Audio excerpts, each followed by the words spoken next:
G'day, it's Marty Ware from youtube.com/martysgarden and thepottedvegetablegarden.com. How you going today? Thanks for coming to check out my show. Yep, I've got a unique show for you today.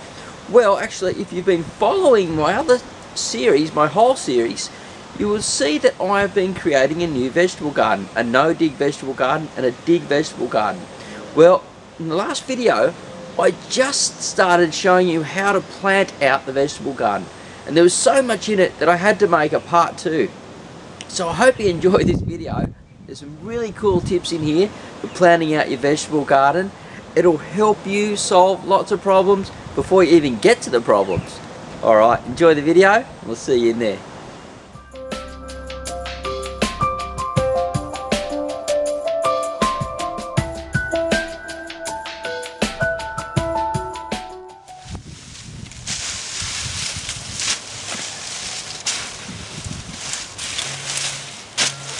That'll do.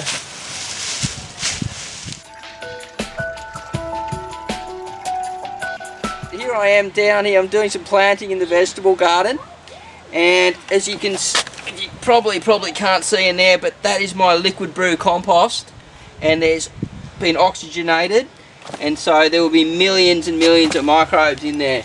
I've got this drum that's been sitting for days now, getting the chlorine out of the water, and chlorine kills all the microbes. It's also been used to kill people in the past in wars and things, and you know, it just doesn't do the garden any favours whatsoever, especially if you're going for the organic garden.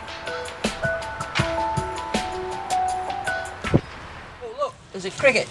Let's get him. Keep shooting. I want to show him the cricket.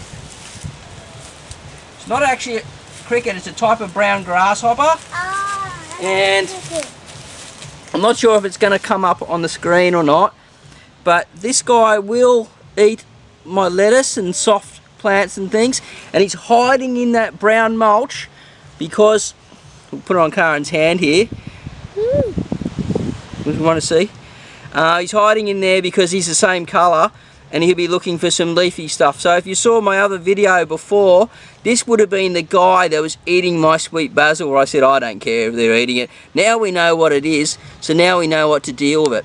Now the birds will come in and eat these guys, so I'm not even going to bother worrying even in the slightest about putting any poisons out, anything like that. I just want to just leave these out for the birds. Karen can play with it for now.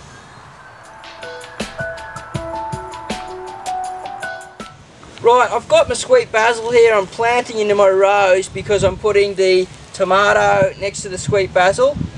This guy's a companion. You see me all the time talking about the basil, parsley and companion 3 companionships. This guy's not only going to help improve the flavour and the health of this plant, next to it, it's also going to keep the pests away because it brings out such a heavy scent that they can't contact the scent of the tomato plant. Good stuff. Dug the hole here. This is the pre-dug garden, and you can see I've got a nice big long little pot here. Now this has created a nice long taproot, better than the shallow ones because I'm digging a deeper hole and it's going to get right down into that subsoil. So I recommend, if you can get hold of something like this, use these first. The only problem is when you've got them stacked and stuff, they fall over, and that's about the only issue with them, but other than that, they're great. So I've got my sweet basil, I've planted it next to the tomato, and it's come out of this long little container here, which is giving it a really long root. There's heaps of roots around the outside of the plant when I did it. I've got to water it in now with a compost tea, but the reason why these are so good, like this is over 3 inches long, 10, 12 centimetres, something like that, and when you're planting it down, you get a longer taproot, and we want to get the roots down into the soil as much deep as we can, so when we water in, it's not going to dry up so quick.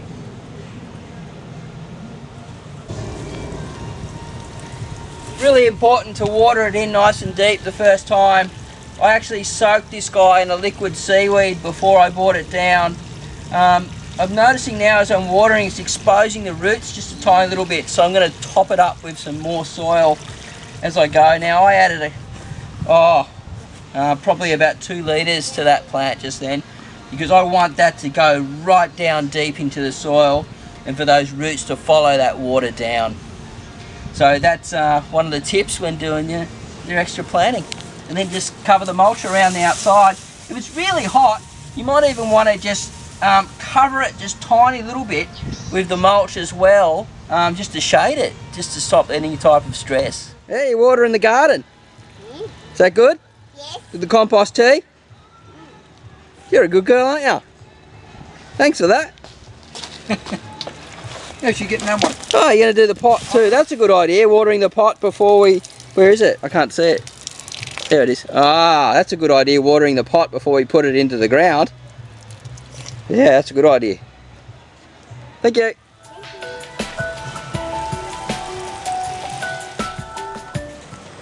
Well, I hope you enjoyed that video. Some great tips in there about learning all about planting out the vegetable garden. Yes, that was part 2.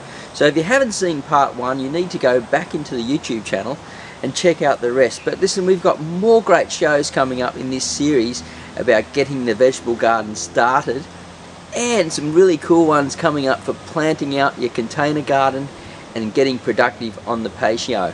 Alright, so listen, if you haven't subscribed yet, I suggest you subscribe and like it down below, subscribe up above, so you can learn plenty and get to watch the rest of the show. As Karen and I, we just love to teach you as much as we can about gardening, well, vegetable gardening mostly.